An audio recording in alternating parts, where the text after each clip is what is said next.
Good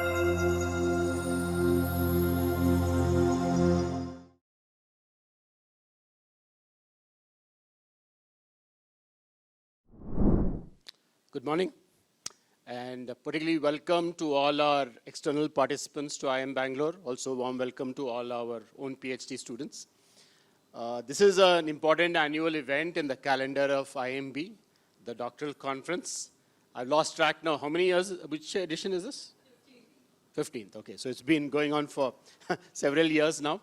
And this is one time in the year when we get to hear some of the leading doctoral scholars in the country in management and allied disciplines present their work. We've also had the opportunity in the past and in this conference as well to have some really distinguished speakers share their insights with us.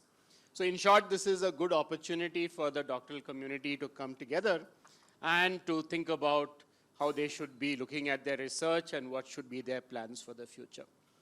This year it's a particularly nice event because it's also part of our Golden Jubilee celebrations.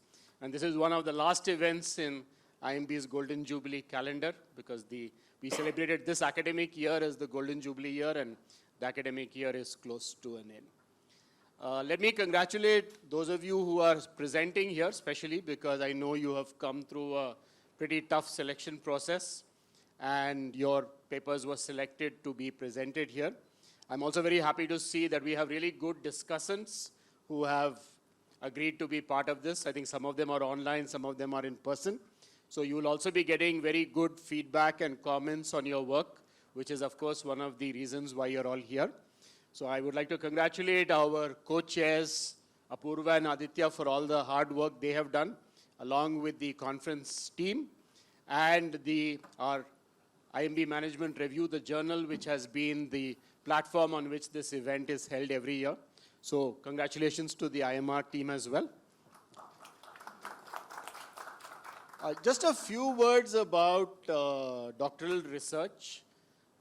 Most of us in the IIMs over the last 10 to 15 years have enhanced our emphasis on our PhD programs.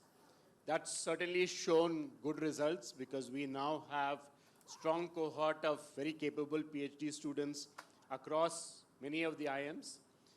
What it also means is that we have had to devote a lot more time and resources to the doctoral program, which overall is a good thing, because that's also in alignment with our strategic direction, which is to enhance our research and publication activity. But I think there are also some challenges that we see on the horizon.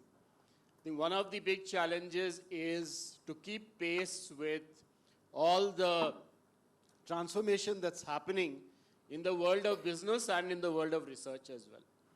If you look at the kind of methods we used maybe even a decade ago compared to what we can do today, there's a huge change. And with the advent of all the usual suspects, artificial intelligence and all the things that go along with that, there's also a really big change happening in what tools you can potentially use. So I'm no expert on all of this, so I won't talk in detail on that, except to say that people generally have the belief that generative AI and all the related tools in artificial intelligence are going to transform the way several things happen, and research is one of them. So the only key advice I wanted to offer to all of you is that you should not be a one-trick pony. What is a one-trick pony? A one-trick pony is somebody who, just has one method up his or her sleeve and tries to use that in all contexts. They used to say, right, if the only tool you have is a hammer, everything looks like a nail. At least that's what some of us tend to do because we are very strong in one particular way of looking at things.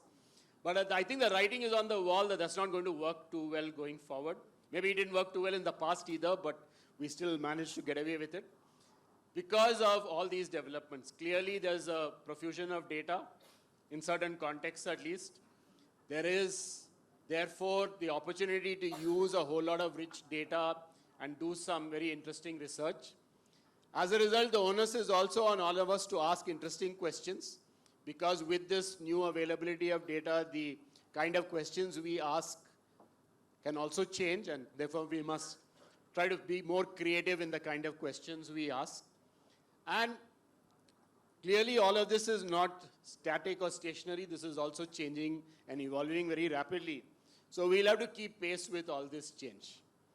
There was a time when in India we were a bit perhaps behind the curve as far as methods were concerned and tools, maybe about 15 years ago. But that has one gap which has got closed in recent years. But now once again there's this fresh challenge of all these new methods opening up. And therefore the onus is on all of us to keep pace with this and, if possible, take a leadership position. The last point about leadership position is important because typically when there's a disruption, that also means that people's cumulative experience of the past is not so valuable anymore. So you might have been, 20 years, been an expert in some whatever fancy regression and so on. That may not be so critical anymore if there are new methods opening up. So any disruption is an opportunity for people to move into a leadership position or at least not to be constrained by the past. So my single point appeal to all of you is please stay abreast of what's happening. Please keep track of all the new tools and methods that are evolving. This also means that you will have to be much more active in terms of participating in formal conferences, informal conferences, online events, webinars, the whole spectrum of things. We can't afford to wait for something to come to our institution. We'll have to reach out and see wherever it's happening in the world and connect to that. But if you do all this, I can see a very bright future because I know all of you are very smart. That's generally not a problem in India. People are quite smart. But I think the challenge is how do you use that smartness and also get yourself into a good position for the future. Finally, let me just add one favorite comment of mine. And that comment is that I strongly believe that doing a PhD in India is not and need not be a disadvantage. I've given you some reasons already why that is the case, but there are a few more. One of those is that India is today a place where there are a lot of exciting things happening. We all know, I don't have to repeat all the usual stuff. There's digital payments, there's all the other digital platforms. There are so many things happening across the economy that India is a very fertile ground for interesting research problems. But I think there's one thing we need to keep in mind in this context. While India-based research need not be a disadvantage, and our doctoral programs have also, in a sense, stepped up to help you meet that challenge, we must benchmark ourselves against the best in the world. And that's something I believe not only for yourselves, but for your future career as well. You might choose to work in India, that's a choice, but you should be on par or perhaps even better than the best PhD students anywhere in the world. So when you're looking at your own goals and your own performance, please do benchmark yourself, not only against your peers in India, but against the best people who are doing research anywhere in the world, and of course the best PhD students. That is something which will, I believe, set us or set you all apart and will create a good foundation and platform for your future career. So thank you once again for being with us at this important conference. And I'm afraid, unfortunately, I won't be able to attend all your presentations, but I'm certainly hoping that you'll all have a very interesting and fruitful discussion, and will leave IIMB with some good ideas for you to take forward in your future research. So thank you very much.